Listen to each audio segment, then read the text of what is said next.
This is Synapse, a roguelite shooter from the minds over at NDreams that made me feel like John Wick with force powers. And no, that's not just YouTuber clickbait propaganda, it really is that cool.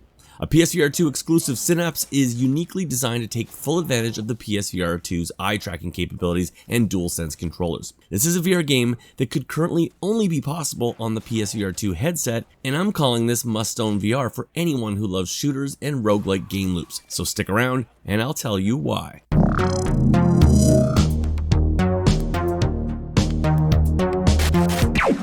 Hey guys, it's Chris from the VR Grid and welcome to the channel. If you like this video, give it a like, and if you're interested in more VR content from the two of us, please consider subscribing and turning on notifications so you don't miss new videos as they drop. And if you're looking to join our VR conversations, please feel free to leave a comment. We love talking to you. Here in Synapse 1, Colonel Peter Conrad and his consortium have planned a devastating world-ending biological attack. Your operative group have tracked him down, but the details of his plan are still unknown. Anime style, you enter into his mind on a mission to reach deep into his subconscious and attempt to uncover the secrets of his plan and take him down. Of course, you're not a welcome guest in his head, and as such he fights back with an assortment of conjured up enemies bent on eradicating you from his mind. Now, make no mistake though, Synapse is through and through a roguelite, and your attack into Conrad's mind is broken up into 3 primary sections. I'm only going to show you guys footage from the first section though, as not to ruin the later parts of the game. That first section though is Conrad's preconscious, which consists of 3 stages, concluding with a sub-boss fight that isn't easy. Next up is his conscience, which also consists of 3 levels and another sub-boss that kicked my ass. And that brings us to the final stage, Conrad's subconscious, and a final boss fight against the man himself. Now this might not look like a long game, and you might be thinking to yourself, oh, it's only a 2 to 3 hour short campaign like NDreams' last PSVR exclusive Fract. But in true roguelite fashion, love it or hate it, Synapse is going to take players somewhere between 8 and 12 hours to complete fully. Thankfully, levels here are handcrafted, so you won't be feeling that generic quality to the level designs that so many roguelites suffer from. Keeping things fresh, however, enemy placements and various power-up stations called shrines do change, so while you can memorize map layout, you won't be able to simply walk through stages on autopilot. As you can imagine, you start out in Synapse pretty weak. Armed with only a handgun, a handy minimap, and your basic telekinesis powers, you're likely to get your ass kicked after only a few levels. Enemies come in a combination of those who populate certain parts of a stage, and then additional waves that will spawn in random locations to continue the fight. These spawns, when combined with the fact that many enemies can teleport, meant I was always on the move, rarely just hiding behind cover. In fact, Synapse seems to have been developed specifically to encourage player movement and finding a combat flow. Downed enemies have a chance to drop ammo and something the game calls Defiance. Now, Defiance is essentially your in-game currency and allows you to buy certain character buffs in addition to health and ammo at shrines found randomly in the game's stages. However, Defiance and any of these shrine upgrades only last for the duration of your current run and are lost upon death. However, not all is lost, as similar to something like In Death, Synapse has a vast number of in-game achievements connected through a sort of upgrade tree. Active achievements are shown in the game's pause menu, so you can track your progress of these during a run. When completed, they can be redeemed in the game's staging area prior to a run and then used as upgrade points to spend on permanent player upgrades that will significantly boost your capabilities and your chances of survival. And yes, these are permanent upgrades. Upgrades are split up into 3 categories, that of Survivor, Assassin, and Tactician, with Tactician being your telekinesis powers and consequently the part of Synapse that truly takes the game from simply being just another typical roguelite and makes it truly something special. Don't get me wrong, the gunplay here is also awesome, and if you've played NDreams' prior title Fract, then you'll have a pretty good idea of what to expect, as NDreams have taken the best parts of Fract, which to me was its fast and fluid gunplay and slick cover mechanics, and have leveled them up for the next gen hardware and, analog sticks. Just like Fract, cover is taken by physically grabbing the world and pulling it down, giving players a real dynamic sense of control in how they take cover, and honestly, one of the best cover systems I've ever played in VR. Click turning is an option for those who don't like smooth turning, but running and moving quickly are staples in Synapse, so know that going in if you don't yet have your VR legs. New weapons can be picked up at weapon shrines scattered around certain levels and offer players a choice between usually 2 different weapons. New weapons can be picked up at weapon shrines scattered around certain levels and offer players a choice between 2 different levels, which often include a higher level version of the one that you currently have equipped and another choice.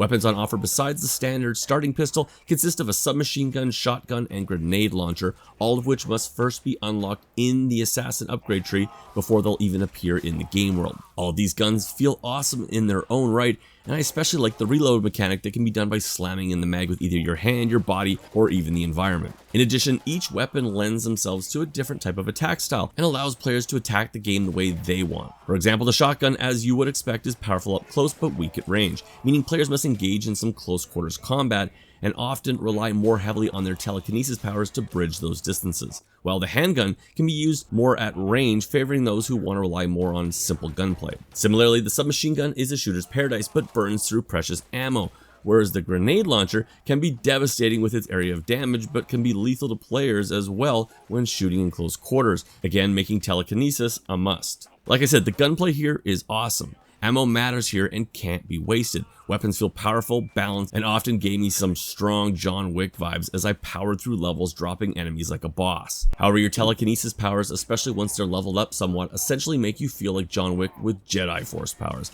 And that, my friends, is why I love VR so much. Synapse simply couldn't be done as a flat game, and honestly probably not on any other current VR headset than the PSVR 2. Taking advantage of the PSVR 2's eye tracking capabilities to track what you're looking at in the game world, the end result is that Synapse seems to almost intuitively know what you want to grab with your telekinesis. It isn't always perfect, but it's damn close, and made running through stages an absolute blast. In this black and white dream world, items that glow can be picked up and tossed about using the game's great physics engine, with barrels being especially fun as the game's use of the DualSense haptic triggers allows players the option of picking them up with a soft lock on the trigger, then pulling it all the way tight to crush and detonate it. Further upgrades to telekinesis opens up the ability to pick up and throw enemies as well as grenades that they throw at you, and at this point, you begin to feel like a god. Remember that scene at the end of Rogue One when Vader just decimates the incoming forces and walks into the ship? Yeah, I felt like that many times in this game. Of course, in addition to feeling all powerful and a total badass, telekinesis also opens up a ton of movement and combat possibilities and essentially turns your runs through Synapse into a giant playground of carnage. And when combined with the upgrade system that truly makes you feel more powerful, Synapse definitely got its hooks into me and had me going just one more round.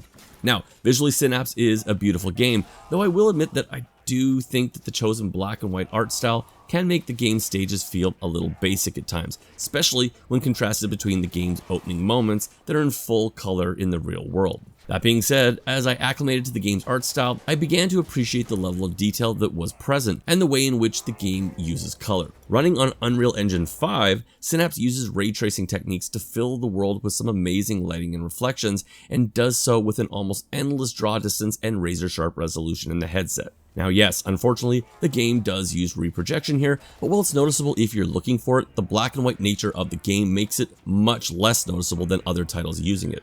Of course, not everything is black and white, and similarly to something like Superhot, it is instantly communicated to players what they can interact with in the world, as it simply pops in the game world with a blast of color that reminded me of the Sin City movies and how they used color and contrast to make things really pop. Here in VR, this technique is magnified tenfold, and while I'm not sure if it would have been my art style of choice, it certainly makes for a unique gameplay experience that needs to be played to be fully appreciated. Audio-wise, Synapse also does an excellent job offering up some of the best 3D audio design I've heard in a VR game in quite some time. One of my issues with Hubris was that enemies never made a sound until they were actually shooting at you. That may actually be more true to real life, but it often makes for bad video game design. In Synapse, enemies love to talk shit, threatening to kill you, ordering others to attack, and are generally pretty vocal, yelling when picked up and thrown, and even pleading for their lives at times. This may not sound super unique on paper, but while playing Synapse, I realized how many VR games in recent memory completely ignore this part of audio design. Sure, this is a cost-saving move, but it really makes for a more lively experience, as well as being a very useful tool for players to track enemy movements that they may not see. Get eyes on the knob. Outsider, you cannot hide. Outsider, get them. Peter! Security is compromised.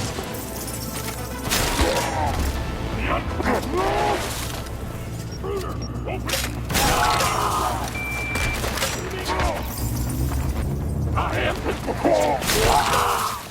One area though that NDreams definitely did not pinch pennies on was the voice talent that they chose. Going total A-list here in Synapse, they have utilized the talents of Jennifer Hale of BioShock, Mass Effect, and Metal Gear Solid fame. Jennifer plays the role of your in-ear handler, and while woefully underutilized here, she is a welcomed and familiar video game voice. And speaking of Metal Gear Solid, NDreams got the Solid Snake himself, Mr. David Hayter, to voice Colonel Peter Conrad. Hayter is one of the best in the business and absolutely nails his role here as the Synapse baddie. And finally, gun sounds. Of course, to me, they could always be louder, beefier, and more aggressive, but nevertheless, guns are handled well here, giving Gunplay a great tactile feel to my ears that complemented the excellent haptics in the controllers. And that brings me to my final thoughts and review score. As a PSVR 2 exclusive, Synapse is the game PSVR 2 really needed right now. This is a game that literally couldn't be played on any current mass market headset, as it takes full advantage of the PSVR 2's unique features such as eye-tracked gameplay, dynamic foveated rendering, and complete use of the DualSense controllers and head haptics. Often feeling like a game Sony themselves might have developed to highlight their new piece of tech and visual capabilities of the PS5, Synapse will most definitely make players happy that they bought the headset. Thankfully though, Synapse isn't just bells and whistles, but to the contrary offers up some of the most fun I've had in VR since the PSVR 2 first launched. This is a roguelite through and through, so know that going in. However, that being said, I think Synapse is going to really surprise a lot of people, even those who are tired of roguelites, as it is easily some of the most fun you can have in VR in 2023, and a must-own for fans of shooters and roguelites. The VR Grid gives Synapse a 9 out of 10. Guys, this is definitely the type of games that I think a lot of us have been waiting for to come to the PSVR 2, so eat it up and let me know in the comments below what you think of the game. I am Chris from the VR Grid, and as always, we will catch you on the next video.